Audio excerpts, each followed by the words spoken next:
આપણે રોજે રોજ અધધ કેટલા લીટર પાણી બગાડી નાખીએ છીએ તેનો કોઈ અંદાજો જ નથી. આ વાત આપણે જાણીએ છીએ કે આપણે પાણી બગાડી રહ્યા છીએ, છતાં પણ આપણે કશું જ નથી કરતા. બેંગ્લોરમાં 1 ડોલ પાણી માટે લોકો વલખા મારી રહ્યા છે, ત્યારે આપણે ગુજરાતમાં તો લોકો પાણીને અનલિમિટેડ સમજીને વાપરી રહ્યા છે. આજે આપણા વિડીયો થકી જાણીશું કે એક ભારતીય પરિવાર આખા દિવસ દરમિયાન કેટલો પાણીનો બગાડ કરે છે અને એનું સોલ્યુશન શું છે.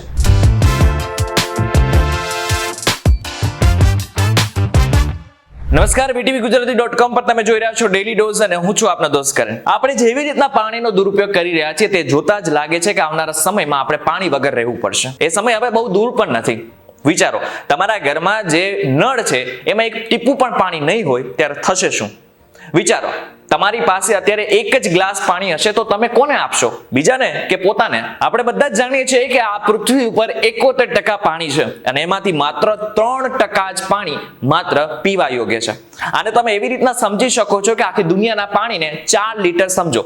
હવે 4 લીટરમાંથી માત્ર 1 ચમચી પાણી જ પીવા યોગ્ય છે. એનો મતલબ એ થયું કે 1 ચમચી પાણીમાંથી આખી દુનિયાને પાણી પીવાનું છે. એક ભારતીય પરિવાર આખા દિવસ દરમિયાન કેટલો પાણીનો બગાડ કરે છે એના ઉપર એક રિસર્ચ કરવામાં આવ્યું. આ રિસર્ચનું નામ છે sensitivity analysis of water wastage in Indian household.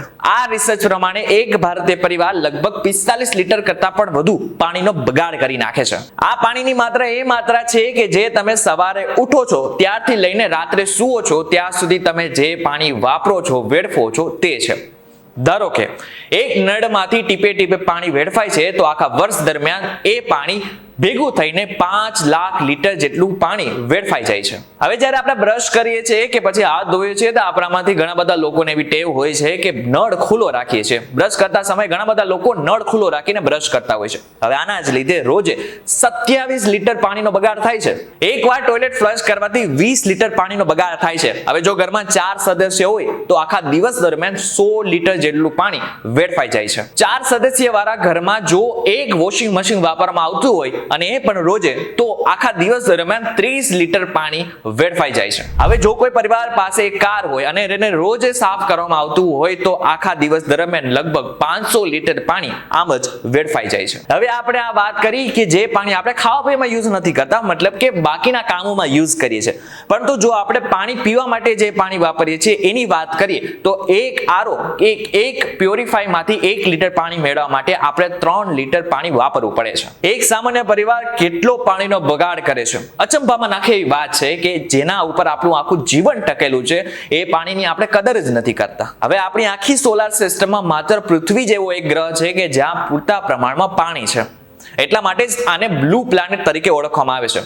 પાણીનું મહત્વ તમે એવી રીતના જોઈ શકો છો કે એક અંતરિક્ષ વૈજ્ઞાનિક જ્યારે અંતરિક્ષમાં જાય છે, કોઈ ગ્રહ ઉપર જાય છે, ત્યારે સૌથી પહેલું સર્ચ કરવાનું કામ એ કરે છે કે ત્યાં એ ગ્રહ ઉપર પાણી છે કે નહીં. જો હવે આપણે પૃથ્વી ઉપર પાણી બચાવવું હોય તો આપણે આપણી જવાબદારીઓ સમજવી પડશે, પાણીને બચાવવું પડશે અને બિનજરૂરી પાણીનો ઉપયોગ તરત જ બંધ કરવો પડશે. જેમ કે બ્રશ કરતી વખતે અથવા તો હાથ ધોતી વખતે જો આપણે નળ બંધ રાખીએ અને નળ બંધ રાખીને બ્રશ કરીએ તો ચોક્કસથી આપણે આખા દિવસ દરમિયાન લગભગ 40 થી 50 લીટર પાણી બચાવી શકીએ છીએ. પાણી કુદરતની દેન છે, પરંતુ એ અનલિમિટેડ નથી. આપણે ગમે એટલા આગળ વધી જઈશું, ગમે એવી AI ટેકનોલોજી આવી જશે, પરંતુ આપણે પાણીનું નિર્માણ તો નહીં જ કરી શકીએ. અત્યારે દુનિયાની લગભગ 20% એટલે કે 200 કરોડ લોકો પાણી માટે તરસી રહ્યા છે અને એક અંદાજ મુજબ 2050 સુધીમાં 240 કરોડ લોકો પાણી માટે તરસતા હશે અને એમાંથી હું અને તમે બંને પણ હોઈ શકીએ છીએ. એટલા માટે જ હવે જ્યારે પાણી બગાડો તો એકવાર પોતાના માટે નહીં તો કંઈ નહીં, પરંતુ પોતાના બાળકો માટે, આ સમાજ માટે અને આ ભવિષ્ય માટે ચોક્કસથી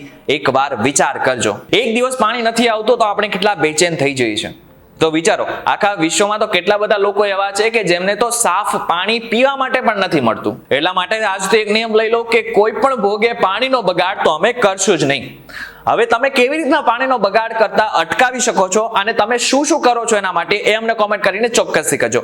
અને જો આ વિડીયો ઇન્ફોર્મેટિવ લાગ્યો હોય તો વિડીયોને લાઈક અને શેર જરૂરથી કરજો તથા આવા જ ઇન્ફોર્મેટિવ વિડીયોઝ માટે VTVGujarati.com સાથે જોડાયેલા રહેજો.